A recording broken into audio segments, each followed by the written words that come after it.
ወዴት ነው? አቋራጭ ነው፣ እየደረስን ነው።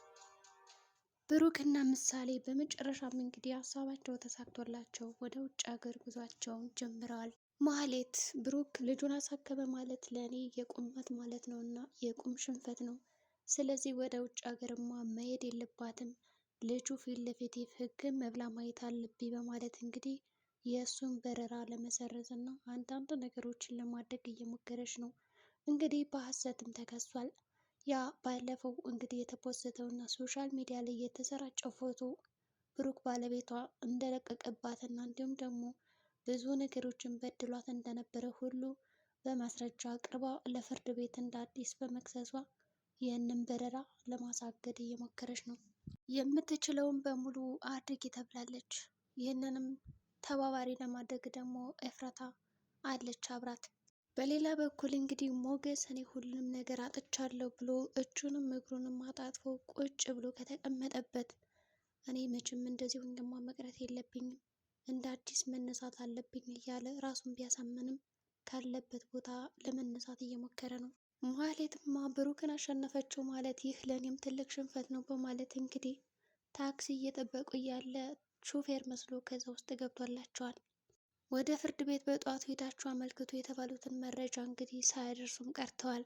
ሞገስም እንግዲህ የታክሲ ሾፌር በመሆን ራሱን ከማህሌት እና ከኤፍራታ በመደበቅ እኔ ታክሲ ሾፌር ነኝ ከፈለጋችሁበት ቦታ ላደርሳችሁ እችላለሁ በማለት ከዛ ታክሲ ውስጥ እንዲገቡ ካደረገ በኋላ መንገዱንም ቀስ እያለ ነበር የተራመደው። እንግዲህ ማህሌት እባክህን ባለ ታክሲ ፍጠን፣ እኔ በጣም አሳሳቢ ጉዳይ አለኝ፣ ወደ ኤርፖርት ለመሄድ ነው። ኤርፖርትም አንድ ሰው መሄድ የሚፈልጋለ ወደ ውጭ ሀገር፣ ይህንን ነገር ደግሞ እኔ ለማስቆም ስለሆነ እባክህን ፈጥነ ድረስ በማለት እንግዲህ በተደጋጋሚ ለታክሲው ባለቤት ትናገራለች። የታክሲው ባለቤት እንግዲህ ምንም አይነት ነገር እየተናገራት አይደለም። በመጨረሻም እንግዲህ ኤፍራታ ጠርጣራዋ ማህሌት ይሄ ነገር ምንም አላማረኝም እንዴት በማለት እንግዲህ ፈርቻለሁ በማለት የውስጧን ፍራቻ ትነግራታለች። ማህሌትም እንግዲህ እንደዛ ብላ ጠርጣሪት አጀሪት እንደዛ ብላ በትነግራት አይ አንቺንም አልሰማሽም የራስሽ ጉዳይ ሁሌ እንደተንቦቅቦቅሽና እንደፈራሽ ነው በማለት እንግዲህ ዝም ታስብላታለች። ወዲያውንም እንግዲህ መንገዱን ቀይስ አድርጎ ወደ አላስፈላጊ የሆነ አቅጣጫ ይዟቸው ይሄዳል። ይኸው አላልኩሽም ፈጥነ ድረስ ፈጥነህ እንሂድ ስላልኩን ነው የቀየረው መንገድ፣ እናርፈሽ ተቀመጭና መንገድሽን ሂጂ፣ ይልቅ ብሩክ ከዛ ኤርፖርት ላይ ሲመለስ እንደው ድንገት ካየሽው ፎቶ እና ቪዲዮ ቅረጮ ትላታለች። በሌላ በኩል እንግዲህ ብሩክ የእሱ በረራ ለ3 ቀን እንደነበረ ሁሉም ሰው ያውቃል። ይህንንም ጉዳይ እንግዲህ ከዳጣ ጋር ቁጭ ብሎ እያወራ እያለ ዳጣ ይኸውልሽ እኔ በረሬ 3 ቀን ነው ብያለሁ፣ ግን ደግሞ ማንም አያውቅም። ጓደኛ አብረኝ ባለመኖሩ እኔ በጣም ብዙ ነገሮች እየጎደሉብኝ እና ቅር እያሉኝ ነው ያሉት። ምክንያቱም እሱ አብረኝ በነበረ ጊዜ በጣም ጥሩ ጊዜያቶችን አሳልፈናል። በራስ መተማመኔ ሁሉ ጠፋውን እኮ። የሚሆንበት ምክንያት ደግሞ ከሞገስ ጋር ስለተጣላን ነው። እና እባክሽን አንድ ነገር በይው፣ ቢያንስ እንኳን ቸው ይበለኝ፣ መልካም ምኞቱንም ይግለጽልኝ በማለት እንግዲህ ለዳጣ ያናግራታል። ዳጣ እንግዲህ ሞገስ በጣም ጥሩ ሰው እንደሆነ እና ስለሱ እንደሚያስብለትም ትነግረዋለች። አይ ዳጣ በአሁኑማ ጠልቶኛል አታስቢ በማለት ነበር የመለሰላት። ይኸውልሽ አንድ ትልቅ ሚስጥር የምነግርሽ ነገር አለ በማለት እንግዲህ ሚስጥሩን ወዲያውኑ ለዳጣ ይነግራታል። ምንድን ነው? ይኸውልሽ ሁሉም ሳይሆን የሚያውቀው በረራዬ ከ3 ቀን በኋላ እንደሆነ ነው፣ ግን ደግሞ ዛሬ ለምን በረ ይላታል። ዳጣም በሁኔታው ትወዛገብና እንዴት ለምን ብላ ጠየቀች። ያው ከነ እንትና ለማምለጥ ነው አይደለ? ከነ ኤፍራታ፣ ከነ ማህሌት፣ ከነ ዝና ትለዋለች። እሱም እንግዲህ አዎ ማህሌት ከሳኛለች፣ በሐሰት ሰነዶች እና ቪዲዮውን እኔ እንደለቀቁባት አድርጋ የተለያዩ መረጃዎችን ጨማምራ ከሳኛለች እና ይህ በረራ ሊሳካም ላይሳካም ይችላል። ታውቂያለሽ ይህ በረራ ከተሰረዘ ልጅ የሆነ ነገር ነው የምትሆነው። ከዛ በኋላ እኔ ደግሞ አደጋ ላይ ነኝ፣ መቆም አልችልም እሷን አጥቼ። ቢሆንም ግን ይሄን ነገር የምነግርሽ ለአንቺ ብቻ ነው፣ ማንም አላወቀም ይሄን ነገር እና አደራሽን ለማንም እንዳትናገሪ ብሎ ያስጠነቅቃታል። ቅድስትም እንግዲህ ካሞገዘችው በኋላ በጣም ጎበዝ፣ እንደውም የጥሩ ሀሳብ ነው ከነሱ መደበቅ አሪፍ ነው በማለት ታበረታታዋለች። በሌላ በኩልም እንግዲህ ዝናና ማህሌት ከተለመደው ካፌ ተገናኝተዋል። ካፌ ከደረሱ በኋላ እንግዲህ ዝና እሺ ምን ማድረግ አለብን ክሰሹም እያለ እያማከራት ነበረ። እሷም እንግዲህ የተለያዩ ሰነዶችና ሪከርድ እንዳላት በእጇ ነግረዋለች። ዝናም እንግዲህ ያ ሁሉ መረጃ ስለነገረችው አለ ብሎ ስላሰበ ምንም እንዳልታሰጠውም ነበር። ማህሌትንም ደግሞ ታደርገዋለች ብሎ ነበር ያሰበው። ነገር ግን ዝና እንዳሰበው አልሆነለትም። ብዙ ነገሮችን ከተወያዩ እና ከተመካከሩም በኋላ መረጃው ይደርሳቸዋል። ከ3 ቀን በኋላ እንደማይበሩና ዛሬ ሌሊት በረራቸው እንደሆነ ይነገረዋል። ዝናም ይሄን በሰማ ጊዜም ተመልሶ መጥቶ እንግዲህ ከካፌው ከመሀሌት ላይ ይደነፋባታል። አንቺ ምን አይነት መሀይም ገገማ ደነት ነች በማለት እንግዲህ ወረድ ያደርግባታል።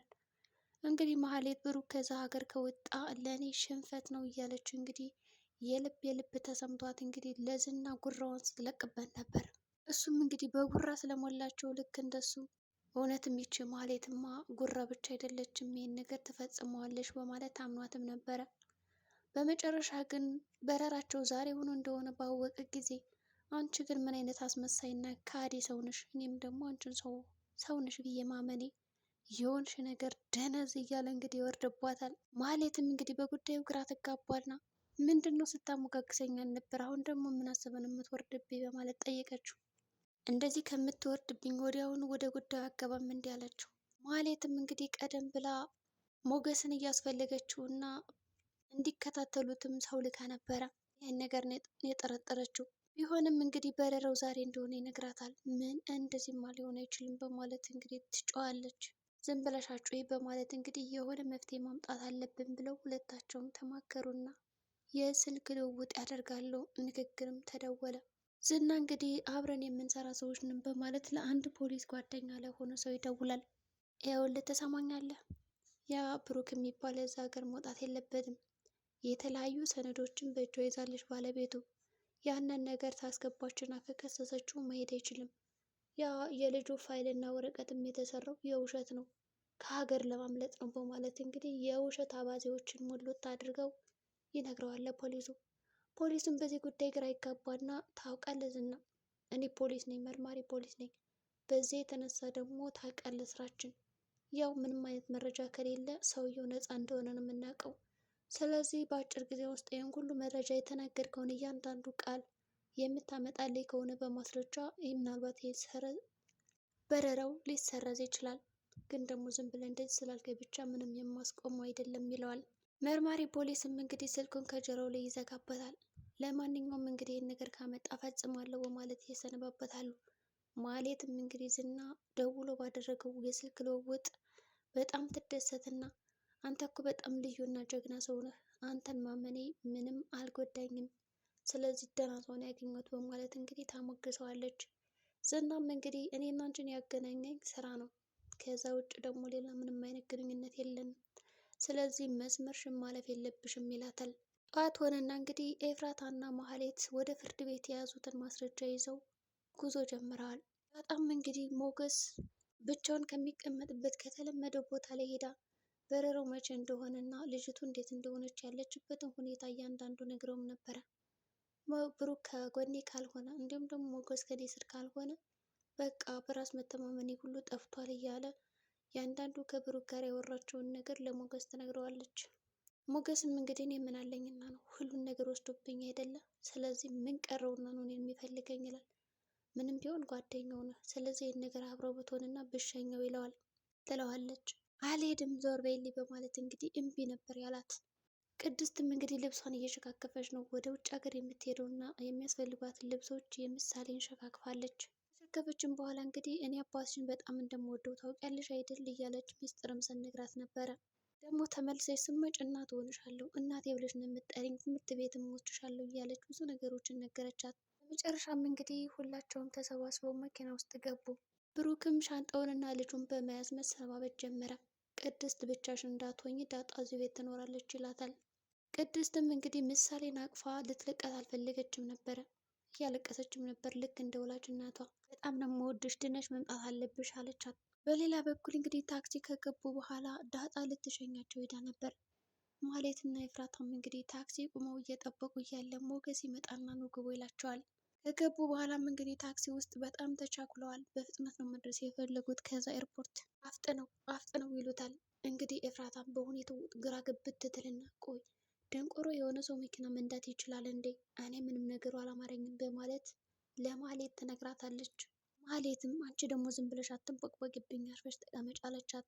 ቢሆንም እንግዲህ ሞገስ እኔ በአቋራጭ መንገድ እየወሰድኳችሁ ነው በማለት እንግዲህ ባልሆነ ቦታ ወስዶ ድርግም ያደርጋቸዋል። ምሳሌ እና ብሩክም እንግዲህ ኤርፖርት ደርሰዋል። ሰላም ጤና ይስጥልኝ የቻናል ቤተሰቦች፣ ለዚህ ቻናል አዲስ ከሆኑ ሰብስክራይብ ያድርጉ። በቀጣይ ቪዲዮ እስከምንገናኝ መልካም ጊዜ ይሆንላችሁ።